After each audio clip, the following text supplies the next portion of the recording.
else, but I had never heard of Dr. Jeffrey Hoffman. And I'm really just going to turn it over to Rachel. She's going to explain her meeting with him, where the story came from, and where she's going to go from here, and then we'll open it up for questions. So it's also my first time seeing it on a large screen because we finished it last August. It was selected to 30 Film Festival, won several awards, but everything is on my computer and Zoom. So thank you for having me. It's wonderful to be in person and hear you around me. So it was very moving for me as well. In 2016, a colleague of mine invited me to a lecture with Jeff Hoffman.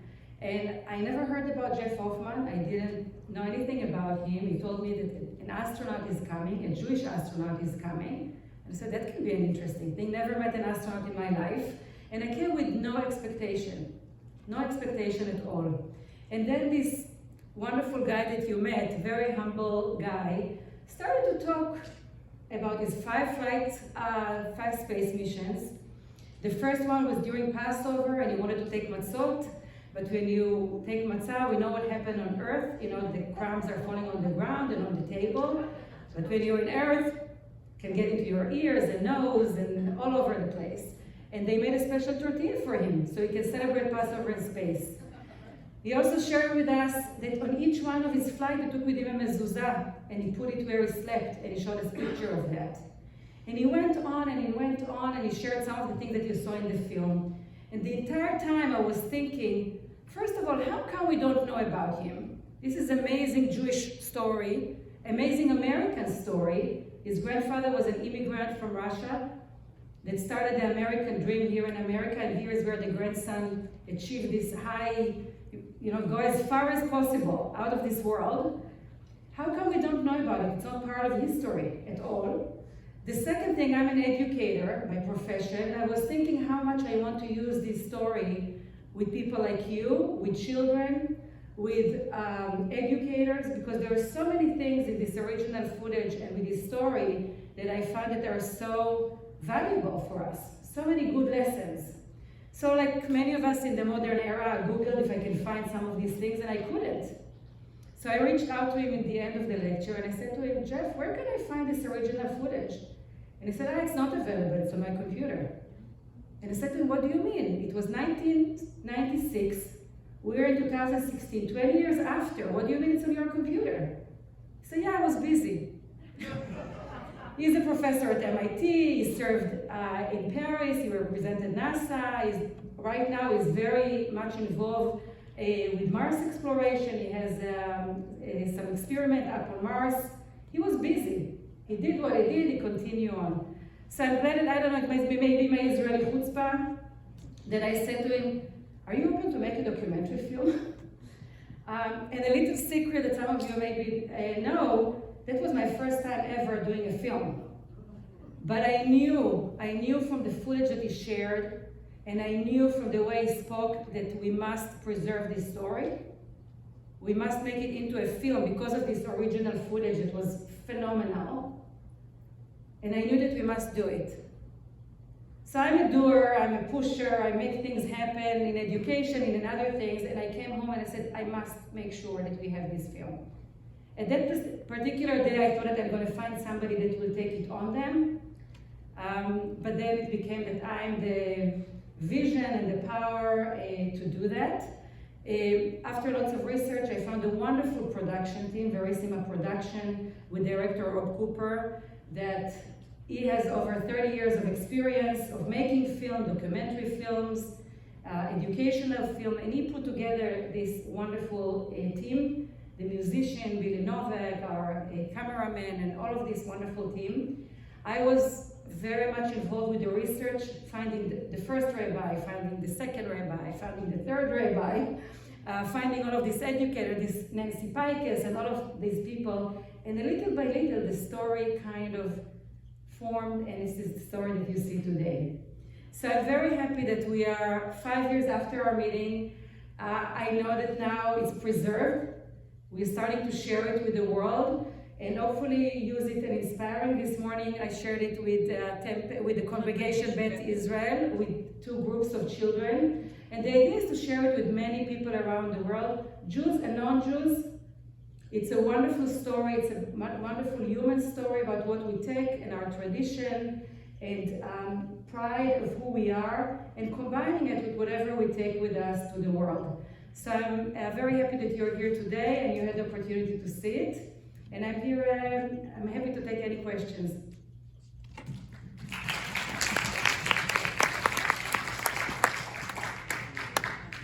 I also want to add that, as you can probably tell, Rachel is an educator. So, yeah, and she would like to be able to show her movie and do more programs at other schools. So please speak with her afterwards. Okay, do we have some questions?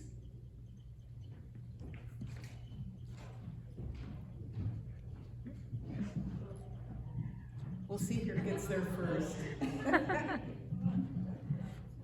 First of all, loved it. My main question is, was there any piece of footage that we did not see that you were in love with and couldn't use? Anything from his life or his mission or his Judaic? No, I insisted. One of the things when I worked with the director, with Rob Cooper, I made a list of all of the things that I think are critical to be in the film. And some of it is like parents' involvement. Like he talked about his parents taking into the planetarium, and I think it's such an important message today for parents to be involved with their kids. And we are all busy on computer and our phone, and we don't have the time. It was important for me to add the part about the teacher. When I asked him, is there any educator that impacted your life? He said, of course, my third grade teacher. It wasn't a science teacher. It was a teacher that noticed him and what he cared about. And he remembered it because she was an inspiration. She gave him the book. It was also important to me when he said, it wasn't my idea to take Jewish object, it was my rabbi. Because we're in a lifelong journey. And maybe in different time of our life, we're in different places. And the other big thing was when he spoke about is Nancy Pikes. You probably have one of those in your community. The one that build or one that make it. It's the power of community. So I really insisted because I wanted it to be a film that I want to use as an educator. I wasn't there to make a film for the sake of making film. I really wanted a film that I can later on use with parents, with rabbis, with educators, with children, with the wider community, with American pride, Jewish pride, and all of these things to come together. So I'm very thankful that I didn't leave anything out. The other thing, there are many other things, so I called the full thing the Space Torah project. That's how we called it, Rob and I. And the idea is that it's not ending by the film. The Space Torah is part of that. But we have a website that we're going to add more and more materials, and we're hoping to also record more interviews with Jeff and with other important people. I'm working right now with the Ministry of Education in Israel, and it's going to be part of the educational system, and we develop some curriculum, so this will also go in it. So the idea that it's going to be living, and growing. So I'm very thankful that the important things are in there. Thank you.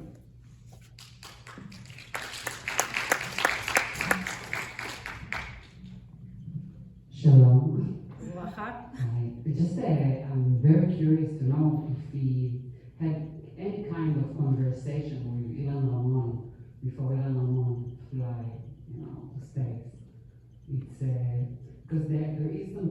I didn't know this story before, obviously, and Ilan Ramon and him has some parallel experience, at least what he tried to give us, the Israelis in space. So Ilan Ramon, the Israeli astronaut, took what I thought was the first Torah in space in 2003 on the same space shuttle Columbia. And when I was in this meeting, when I met Jeff in 2016, my entire head as an Israeli raced, how come I always thought that Ilan Ramon took the first Torah to space? For your question about if they met briefly, because at that time Jeff was already out of NASA, but astronauts go every year to NASA for medical check because they check them for life. They met. We don't we don't think that Ilan Ramon knew about the Torah that Jeff took with him, because it was private and he kept it private. It wasn't something that he was involved with. And that might be something because Jeff is American, and sometimes we keep our Judaism separation of state and religion, and it wasn't as public, which Ilan Ramon felt that he represented the Jewish state and the Jewish people, so it was much more open and public. And only now this became very, very public. We did meet Ilan Ramon's son in 2019 with Jeff. We were part of the conference of the Israeli-American Council in Florida, and they sat and they spoke about it. But they weren't at the same time at NASA. Yeah. I had a question. One of the people you interviewed, I think her name was Jana Kaplan. I was just wondering what her connection was to, did she have a connection to Jeff, Dr. Hoffman, or was she just an expert in the area? I just was curious of what the connection was. So now she does. I met Jana. This is, again, part of my journey. One person you talk to, and then they refer you to another person, and I connected with her. She's a professor at Brandeis University. She's working a lot about the psychology of astronaut. Something that I never really thought about, because we look at this glamorous astronaut going to space, and she's helping train astronaut about the impact on your body and your soul, because there's no up and down. Even your blood in your body is flowing differently because there's no gravity. Sunrise and sunset every 90 minutes. There's all of these things that really mess up with what we know down here. And when I met with her, first of all, she really opened my mind. What does it mean, really, to be an astronaut and be out there? And not just what we see as this glamorous, the day-to-day, what does it mean to take a shower or no shower, to go to the bathroom? How do you sleep? You float while you're sleeping, in which direction, and all of these kind of things. So when I met her, it was fascinating. She grew up in Russia. You probably heard from her accent. She wanted to be part of the Soviet cosmonaut program, but she couldn't as a Jew, but then she was involved with it as a researcher. She came to America as a refugee and also worked with NASA. And it was interesting because both of them grew up as children. She saw the Sputnik in the Soviet side with her family, and he saw it here as American, and to bring these together. So her story of itself can also be a different film, fascinating film, and we brought it together because it was a different perspective. And she's also very active in our Jewish community, and I think that the combination, as Jeff expressed, we're talking about space, and you think, what does space or NASA have to do with any of our tradition here on Earth? And the Torah is this ancient text, but here it's coming together. And Jana also really gets it because she's also involved with the Jewish tradition very deeply. So that's why we brought her. I thought that she's going to bring a good angle to that. Okay, we'll take maybe a couple more questions, and then we're going to go out for our break.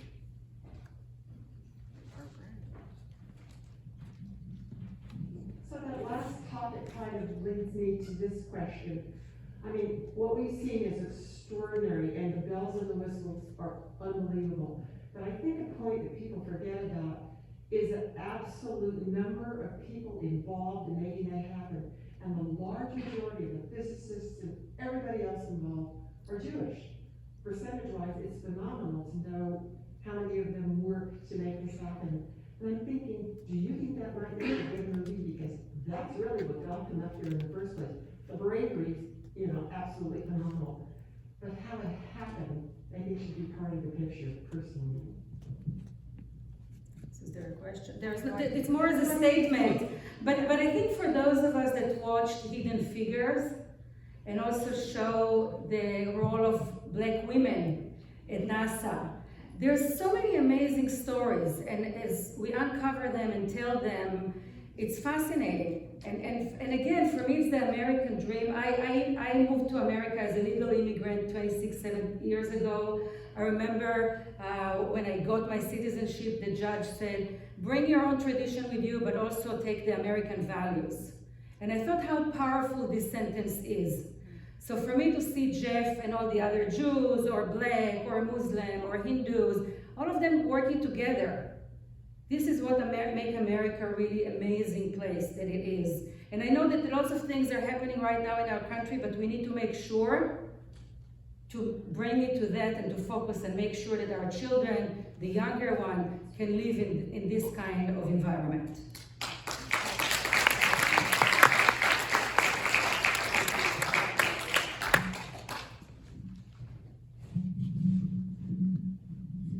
This is sort of a crazy question, but you indicated that the information was on his computer at home.